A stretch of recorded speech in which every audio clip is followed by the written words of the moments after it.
और पीओके से एक हैरान कर देने वाली तस्वीर सामने आई। यहां पाकिस्तानी फौज पीओके में राशन लेकर जाने वाले ट्रकों को जबरन रोकते दिखी। पाकिस्तानी सरकार के इस एक्शन से पीओके का आम कश्मीरी भड़क गया। इस जुल्म के खिलाफ कश्मीरियों की आवाज मुखर हो गई। पाकिस्तानी फौज के इस एक्शन का रिएक्शन भी हुआ। राशन से लदे ट्रकों को रोकने के बाद पीओके के लोग अपनी मोटरसाइकिलों से राशन लाते दिखाई दिए। ये वो दो तस्वीरें जहां पर लोग भड़क गए पीओके में और मोटरसाइकिल से फिर राशन लाते हुए लोग नजर आए। पीओके में राशन पर ये ब्रेक और उसके बाद लोगों की बगावत भी नजर आई। ये वो दो तस्वीरें हैं जहां पर लोगों को ट्रक्स को रोका गया, जिसके बाद लोगों में हिंसा देखने को मिली और फिर लोग मोटरसाइकिलों से, आप देखिए तस्वीरों में नजर आ रहा है किस तरीके से राशन ले जाते हुए नजर आ रहे हैं। और पाकिस्तान अधिकृत कश्मीर में मुनीर की सेना के जुल्म के खिलाफ एक और तस्वीर सामने आई है। पाकिस्तानी फौज के खिलाफ पूरा पीओके एकजुट दिखाई दिया। पाकिस्तानी रेंजर्स के जुल्म से पीड़ित घायलों की मदद करने वहां की महिलाएं आगे आई हैं। महिलाओं ने घायलों की पट्टी करने के लिए अपने दुपट्टे भेजे हैं। कपड़े देने, ये रावलाकोट के लोगों की मेहमान नवाजी है, उनके लिए रावलाकोट वालों ने जो पीओके में बगावत, जनता अलग होने को अब तैयार। पाकिस्तान अधिकृत कश्मीर में मुनीर की सेना के जुल्म के खिलाफ एक और तस्वीर ये सामने आई है। कल जब जख्मी हुए तो इतने लोगों के लिए देखें कितने कपड़े लेके। ईरान अमेरिका के बीच हो रहे समझौते से भड़के इजरायल ने लेबनान पर भयानक हमला किया है। इजरायल ने ऐलान किया है कि वो ट्रंप का गुलाम नहीं है, ना ही ईरान से हुए समझौते में कोई पार्टी। इजरायल के प्रधानमंत्री बेन्यामिन नेतन्याहू ने धमकी दी है कि वो लेबनान के साथ सीरिया और गाजा पर बमबारी बंद नहीं करेंगे। वहीं ईरान ने ट्रंप को चेतावनी दी है कि अगर इजरायल के हमले बंद नहीं हुए तो कोई समझौता नहीं होने वाला है। देखिए,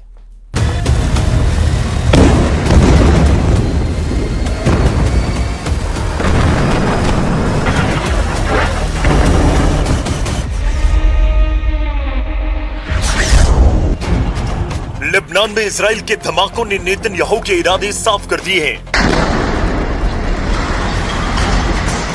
मैसेज साफ है कि बम और जहाज अमेरिका का होगा, फाइटर जेट का पायलट इजराइल का होगा और अगला टारगेट ईरान होगा। क्योंकि ट्रंप की ईरान से डील को नेतन्याहू किसी भी कीमत पर फाइनल स्टेज तक नहीं पहुंचने देंगे।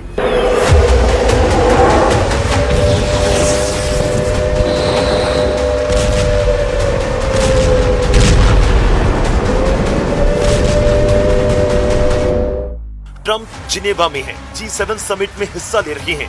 नेतन्याहू उनसे मीटिंग की कोशिश कर रहे हैं। अगर ये मीटिंग हुई तो समझ लीजिए कि ईरान अमेरिका समझौता बच नहीं सकता, क्योंकि नेतन्याहू के पास ईरान अमेरिका समझौता तुड़वाने की सॉलिड दलीलें हैं। नेतन्याहू ऐसी सीक्रेट रिपोर्ट ट्रंप को दिखा सकते हैं जिससे ट्रंप का मूड स्विंग होना तय है।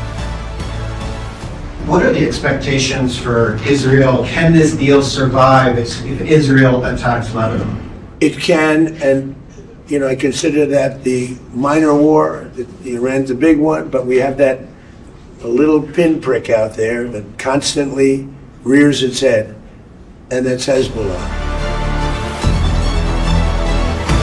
वैसे भी ईरान से डील एक तरफा डील कर ट्रंप अपनों का गुस्सा झेल रहे हैं, क्योंकि जिन वजहों से युद्ध भड़का, जिन वजहों से अमेरिका ने सारे जंगी हथियार खाड़ी में उतार दिए, उनका कोई इलाज इस समझौते से नहीं हुआ। ईरान अमेरिका समझौते में एटम बम पर बात नहीं हुई है। ईरान का मिसाइल प्रोग्राम समझौते में शामिल नहीं है। ईरान के लड़ाका ग्रुप का मुद्दा समझौते में शामिल नहीं है। इजराइल के किसी रुख को समझौते में शामिल नहीं किया गया है। समझौते में ईरान को हर्जाना देने की बात नहीं की गई है। ये सबसे अहम शर्तें हैं, समझौते में इनका कोई जिक्र नहीं है। तो फिर ट्रंप ने ईरान से क्या समझौता कर लिया? किस बात पर दोनों देश युद्ध का अंत कर रहे हैं? क्या सबसे जरूरी और अहम मुद्दों को अनसुलझा छोड़कर ट्रंप ईरान इजराइल को शांत रख पाएंगे? यकीनन नहीं, क्योंकि ये लड़ाई जिन वजहों से छिड़ी वो 10 की 10 है। ईरान इजराइल की दुश्मनी पहले से कहीं ज्यादा खतरनाक मोड़ पर है। ईरान ने ऐलान किया कि अगर लेबनान में इजराइल ने हमले बंद नहीं किए तो 19 जून को होने जा रहा समझौता का फुल एंड फाइनल बेमानी हो जाएगा।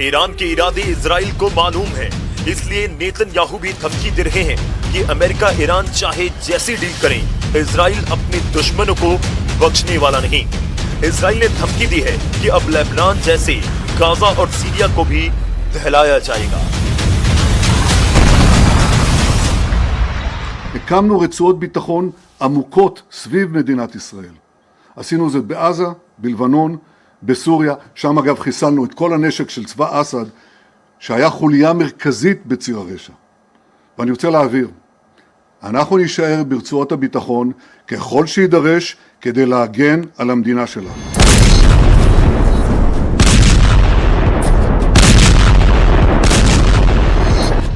बमों से ज्यादा बयान असर कर रहे हैं। इजराइल आग उगल रहा है, जंग के मैदान में दुश्मनों को मार रहा है, इंटरनेशनल स्टेज से ट्रंप को सतर्क कर रहा है और ईरान से डील में धोखा मिलेगा। ईरान भरोसे के लायक नहीं। ट्रंप है कि समझौते के लिए ईरान की सारी शर्तें मानते जा रहे हैं। ट्रंप की यही मजबूरी इजराइल को डरा रही है। नेतन्याहू अभी कोशिश में लगे हैं कि 19 जून से पहले ट्रंप अपने रुख से पलट जाएं। नेतन्याहू ने देशवासियों के नाम पैगाम में भी कहा कि युद्ध अभी खत्म नहीं हुआ है। מדינת ישראל מהשמדה. אבל אני אומר לכם, אזרחי ישראל, המאבק לא תם ונשלם. אנחנו נצטרך להמשיך לעמוד על המשמר, להמשיך להיות חזקים ונחושים, להגן על עצמנו ככל שידרש.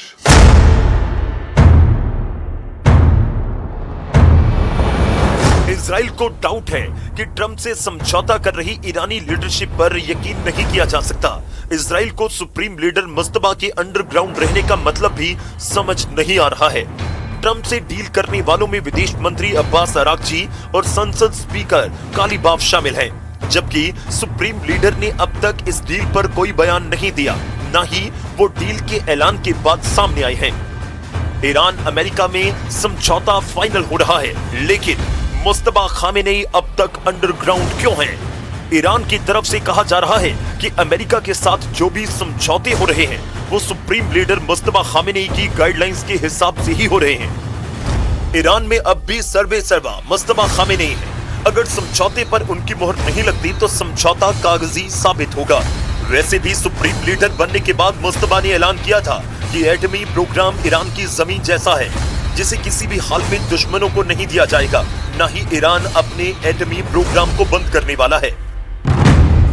IAEA के मुताबिक जून 2025 तक ईरान के पास करीब 440.9 किलोग्राम 60% संवर्धित यूरेनियम था। ईरान का कुल संवर्धित यूरेनियम भंडार लगभग 4700 किलोग्राम से ज्यादा का बताया गया था। 60% संवर्धन यूरेनियम से एटम बम बनाया जाता है। अब अमेरिकी एजेंसी अनुमान लगा रही है कि ईरान को यूरेनियम को बम में बदलने, विस्फोटक तंत्र और डिलीवरी सिस्टम तैयार करने में केवल चंद महीने लग सकते हैं। ईरान एटम बम बनाएगा तो क्या वो दुश्मनों से बदला नहीं लेगा? ईरान की लीडरशिप ने धमकी दे रखी है कि समझौता हो या नहीं, ईरान अमेरिका को कभी माफ नहीं करने वाला। ईरान को अपने सुप्रीम लीडर अली खामेनी की शहादत का हिसाब लेना है। ईरान को युद्ध में मारे गए 55 से ज्यादा कमांडर और लीडर की मौत का बदला लेना है।